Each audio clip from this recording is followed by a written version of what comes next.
I first started them, it took, I think, about 6 weeks, and then I began to notice that my mood was lifting to a certain extent. I did notice a difference when I went off them.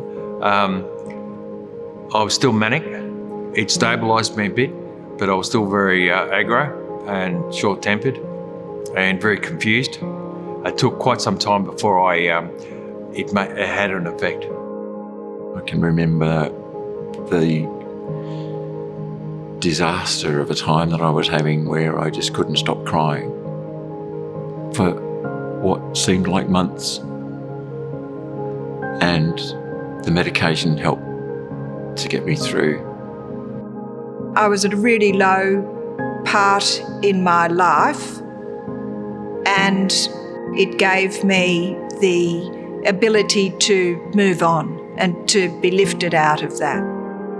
My husband's behaviour had changed quite dramatically, and so it was a huge shock to see this person suddenly more or less depart from me, in a sense. And I think after some time the antidepressants helped me through that.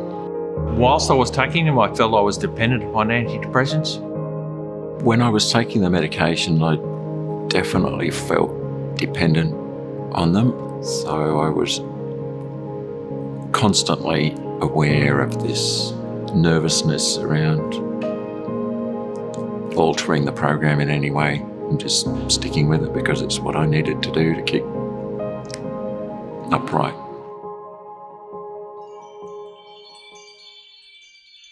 The trouble with these medications is that for some people they may confer some benefit, but there are also a lot of side effects that we need to think about in an older age group.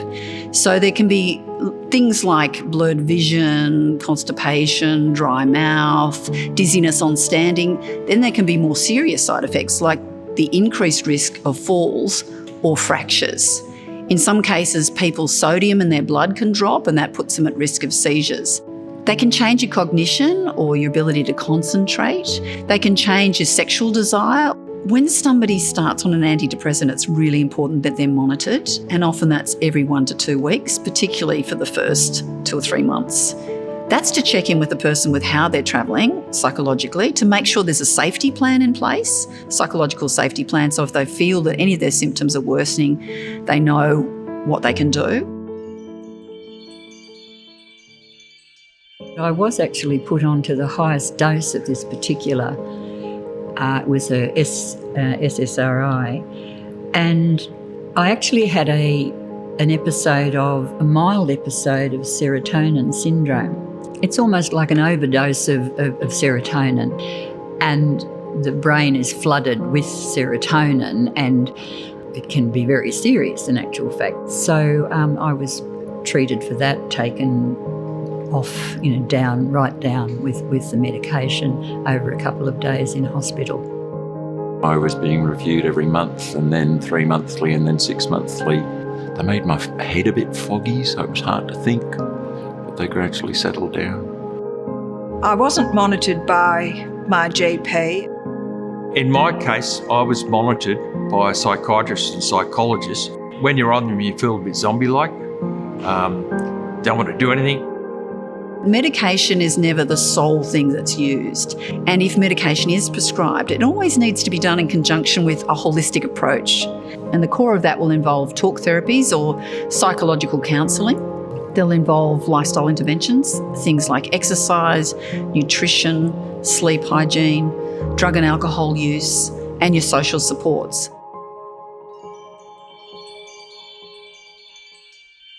I did see a psychologist and did some cognitive behaviour therapy. I wanted to get some tools to work with, and the psychologist helped me to do that. I think my psychologist and actually my acupuncturist have been the most helpful. Instead of drinking every day to self-medicate, I went to once a week, made an impact. I ensured that I did a certain number of steps each day. I increased my gardening activity, which helped immensely, but also learned how to cook. And I started using the meal kits to do self-cooking from scratch 4 to 5 days a week. And that changed our diet, our health, our attitude. That was probably one of the biggest pluses.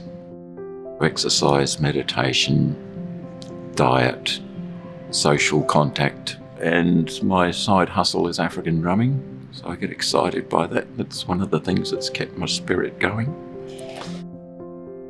Get a hobby. You've got to have a hobby, otherwise you've got empty voids in your brain thinking about stuff that you shouldn't have to think about. I think if you want to, you can fill your life up really readily without too much effort, and that you get all the benefits from it, whereas antidepressants can be quite passive. In terms of things that helped me at the time, things like I've got several little people in my life, great nieces and nephews, and being around kids is so joyful. I've got a dog who is a really slow walker, great company. And I really appreciate times with my friends and engaging with culture. We need to empower people to think, well, if I'm going to manage my mental health well, it's going to be a holistic approach. And there are plenty of things that you can do yourself, which are outside the medical model, which really lead to a sense of wellness.